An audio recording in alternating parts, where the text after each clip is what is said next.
Now the league is faster, the league is longer, the league is younger, and you're none of those things. So the reality is you can't adjust to the style of play. You can't with this roster. And so if you want to totally overhaul it, good luck. And it's just more about the Warriors and whether or not they are stuck in the past. Would Klay want to play for the Warriors? What do you think, Mark? He wants to play with Steph Curry and Draymond Green. I'm all about it. Bring Klay back. Bring him back. What else are we doing? Well, I think there's a bigger question here because, even the guys who are talking about it in this article admit this is years away. This is not something that the Warriors are looking at now. Be very, very careful about trying to recreate the past. Be very careful about trying to solve problems by going into your own history book. It just does not work. And I think it's a great bridge to an actual conversation that we're having right now. It's less about Klay, and it's just more about the Warriors and whether or not they are stuck in the past. I mean, they're stuck in veterans. I don't know if it's the past. Like, the past is Steph and Draymond.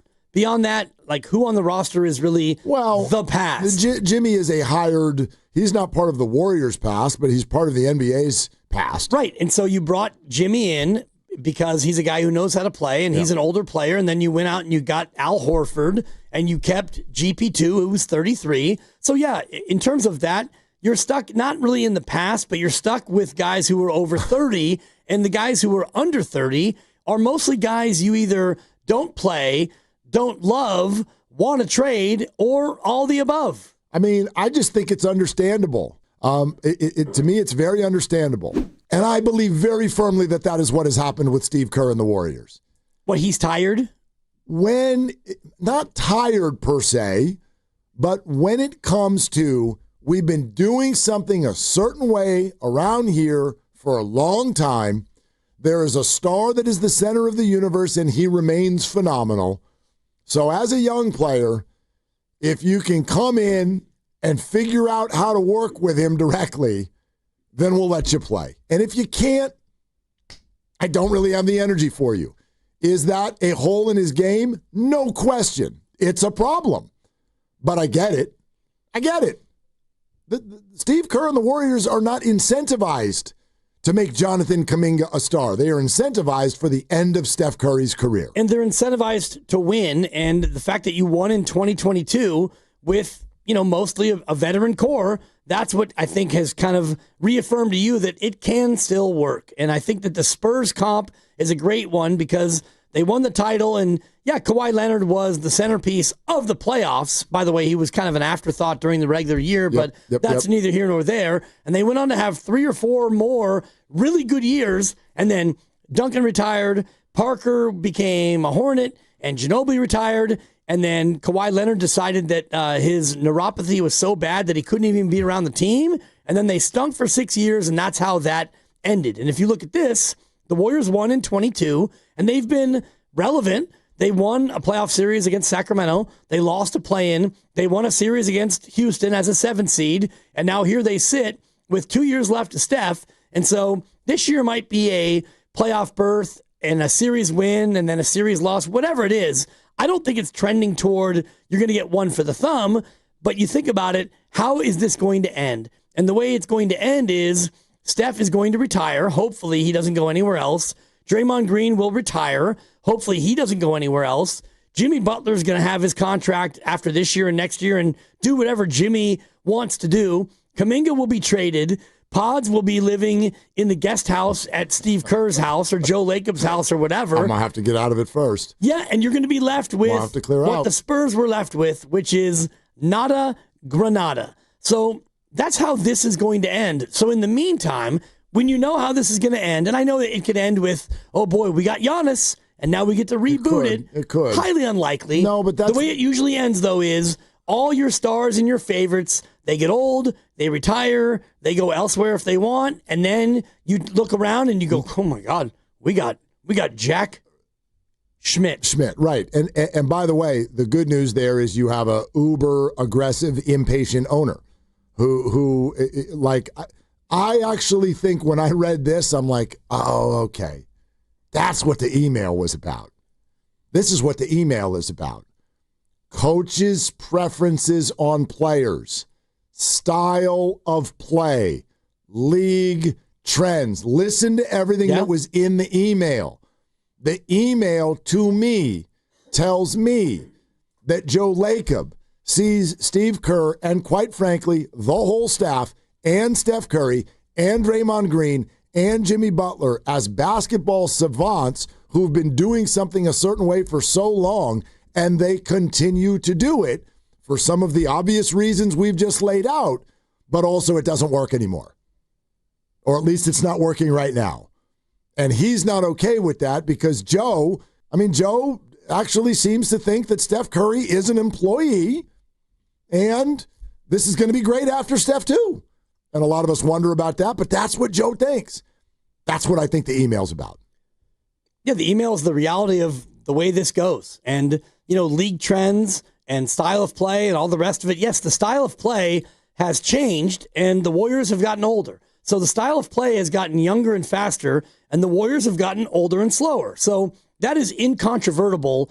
The reality of being an older team, if this was 1993, you could kind of get away with being an older, slower team because the league was slower then. Now the league is faster, the league is longer, the league is younger, and you're none of those things. So if you're Joe Lacob and you want to be all that and more, well, you've got Al Horford, who's almost 40.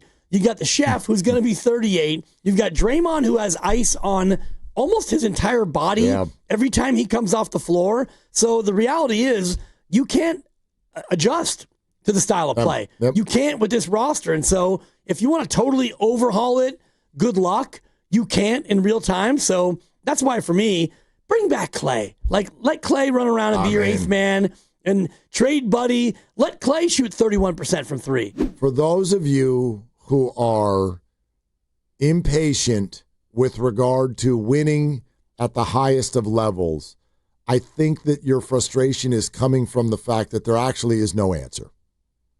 There is not an answer. And by that, I don't mean that the Warriors can't play. Like even Pete goes, it's not about making the playoffs, it's about winning championships. I disagree at this stage.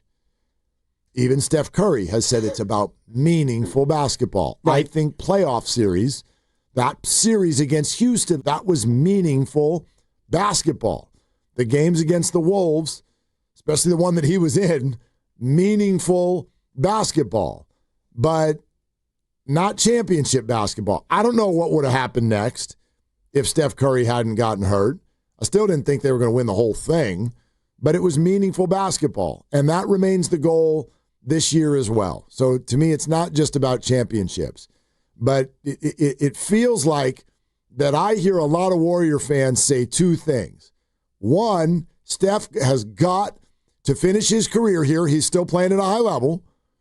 And then in the next sentence, the Warriors aren't developing young talent and they're too old and they need to turn some things over to the young guys. And my answer is you can't do both. No. You literally cannot do both. So if you want to yell at Steve, then yell at Steve. I get it. Steph has greenlit all of this. Steph Curry wants to win playoff games. Sure. You can't. Draymond too. You can't do that by handing things over to people who are 22. It just doesn't work. Unless they're capable in their eyes, which is Brandon Pajemski. He's the youngest guy on the roster. Yep. And so you're not handing it over to him, but he leads the team in minutes. So you can hand it over to younger players if you feel like they can help and contribute to you winning. Or if they're good enough. And they're not. None of them are, They're not good enough. The Warriors don't usually have good picks because they've been a good team. And when they've had good picks, they have not picked good players. They have missed. Absolutely. Of their 3 lottery picks they've had, they've gone a half for 3. And maybe a little bit more than that. Yeah, Wiseman's obviously a total miss. Moody's a player. He's fine. He's a late lottery pick, and he is not offensive. And Kuminga, I do think the jury's still out because he may go on and be a great player elsewhere. I don't think he will be here. Yeah, of course the jury's still out, and that is probably why that is the face of the problem. I don't mean Jonathan's the problem. The face of the whole thing, the email, all of that.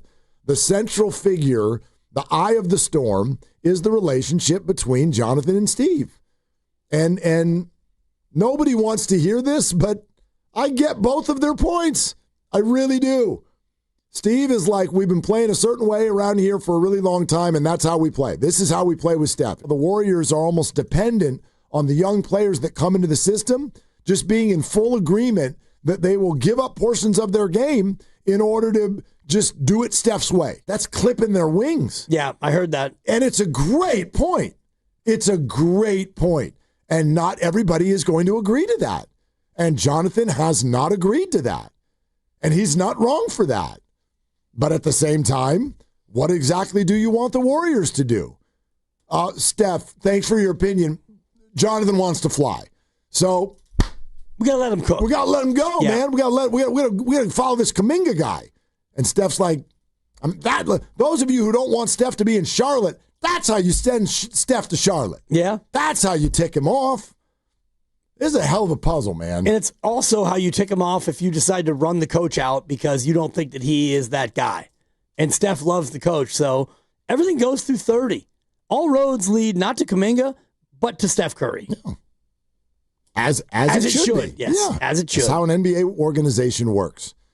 And by the way, if you don't do that, then you end up with, for instance, like Jimmy in Miami.